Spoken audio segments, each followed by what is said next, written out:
No, and this chick is going bald, as you could tell.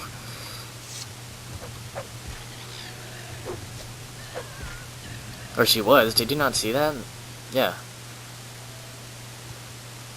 Her wig is flashing on and off. Oh, please, by all means, ask me lots of questions. If you say so. I'll ask you about the Ordinators.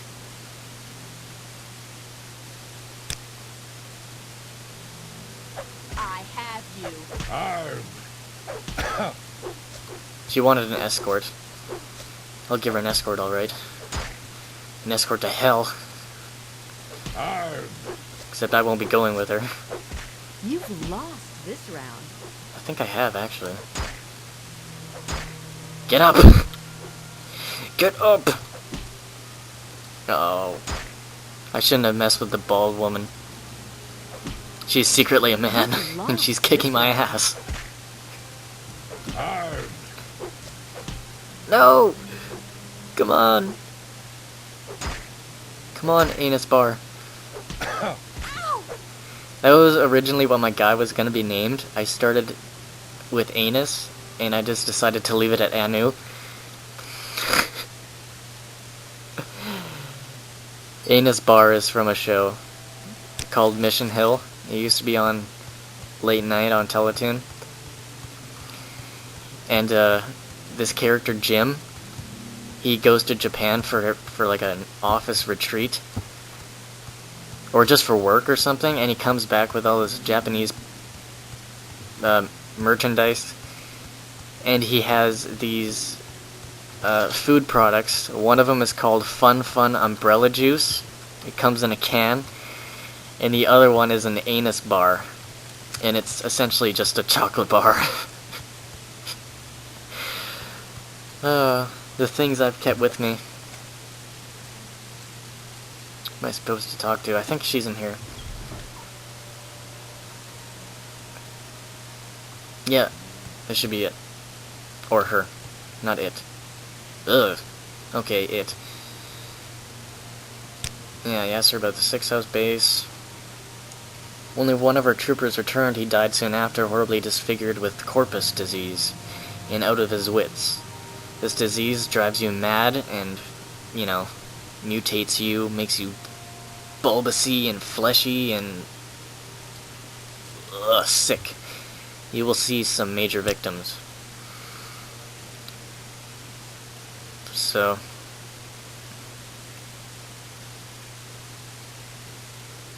this Dagoth Ur was the one who cast the spell on him. So he essentially made them, or the one dude, into a sleeper.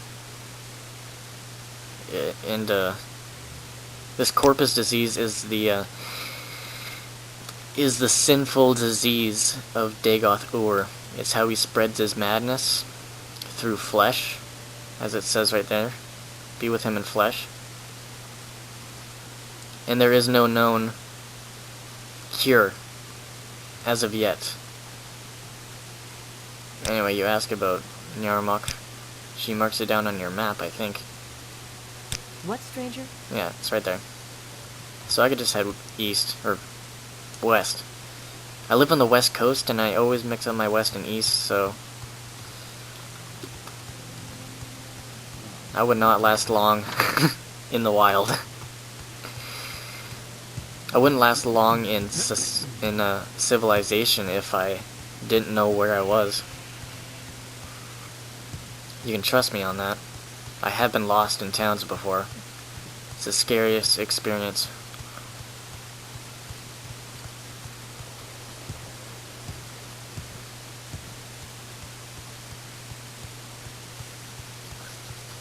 Well, it was one of the scariest experiences I ever had.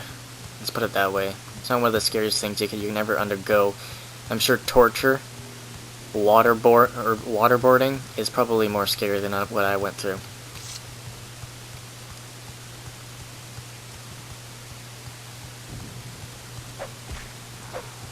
I don't know, I just don't want to sound like I've been through it all, because I haven't. I've been through my life. and I can speak from experience.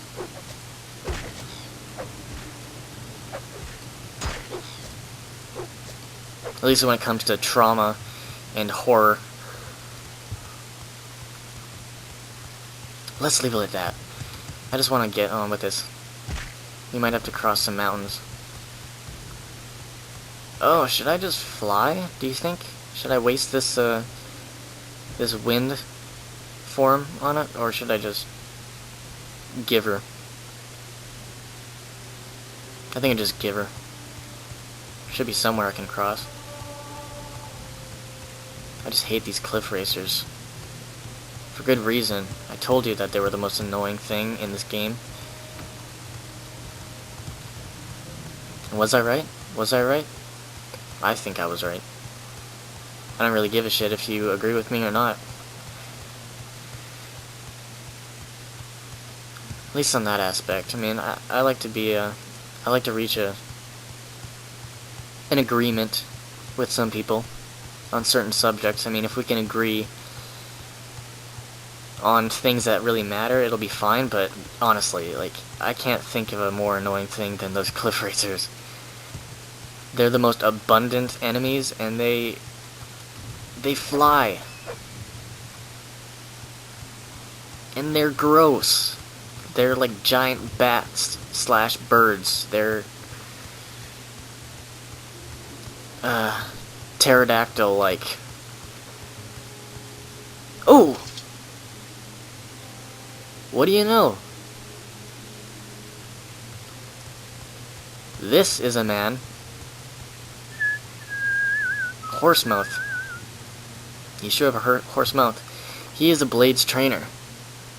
Huh?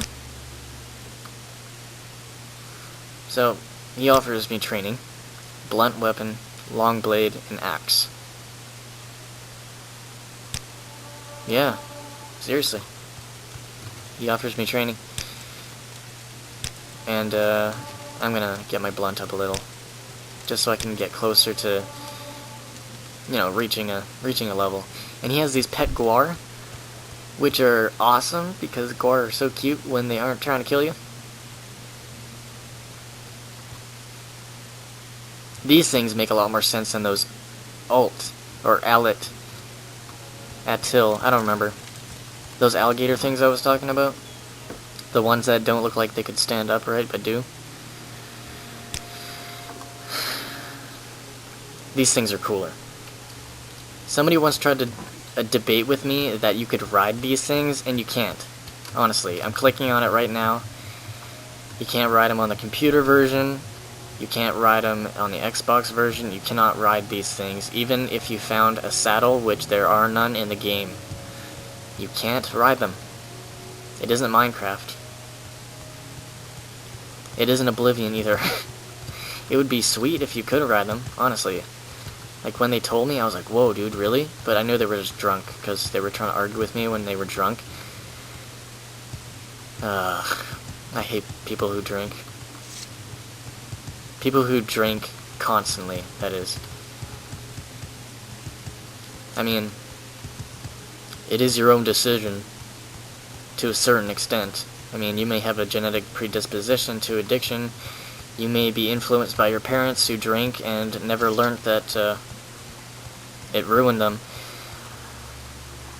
and didn't have the mental capacity to do so, or the logical know-how.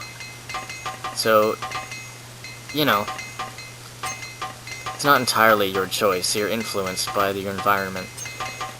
Let's just make that clear. And your genetics, of course. Not so much as your environment, though. People think that everything's genetic, and that the environment has nothing to do with it. Like, if you have a poor diet as a child, you're likely to have a poor, or not a poor diet, but your body is more likely to have adjusted to a poor diet, so that you can actually live when you're older.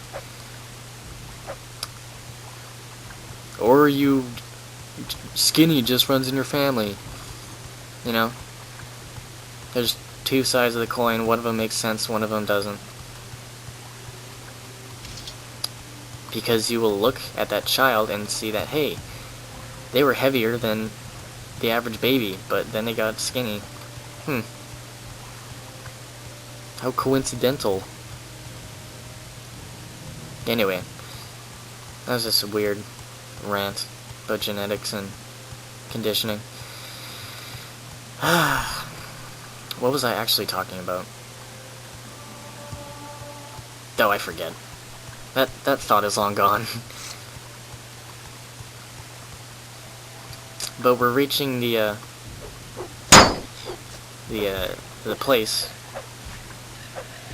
the 6 house cult area. There is a log around here which holds some items that are hidden, much like the ones near Seydanin that I showed you. I don't remember which one it is though. I don't really like this area because there's a hell of a lot of cliff racers, and that's basically the only reason why I don't like it. It looks cool. I like the way the trees look. And I love the fact that it's called the Bitter Coast, because it sure is bitter, in that it is relentless. It will murder you if you aren't careful. You just gotta look out. Oh, a sack. This is what it is. 100 gold, and I think there's a potion right beside that. That blue thing, right there, that little sliver. Yeah. Potion of invisibility. That might come in handy in the carcass of the saint in Ilunibi. Go away, rat. Alright, I'm gonna save it.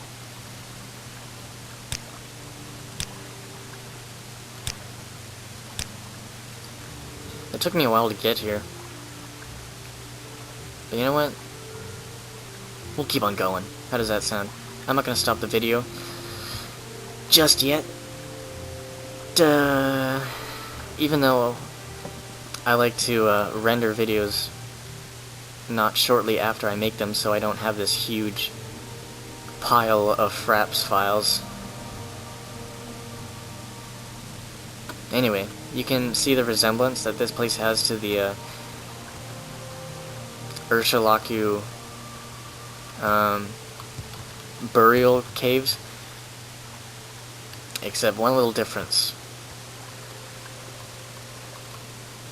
Cultist candles.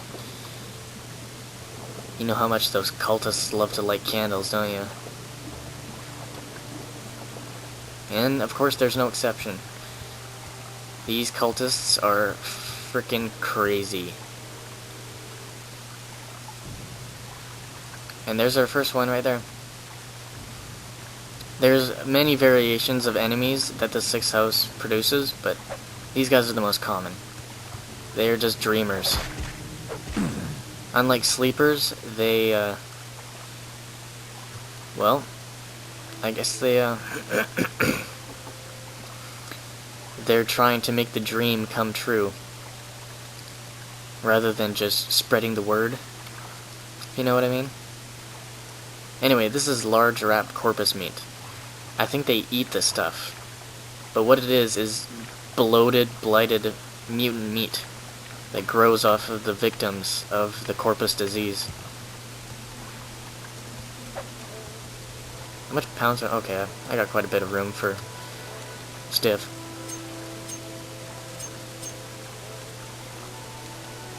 That wouldn't be a bad blunt weapon if I didn't use blunts. Sure, we'll leave it at that. But I think I might try my luck with my no, never mind.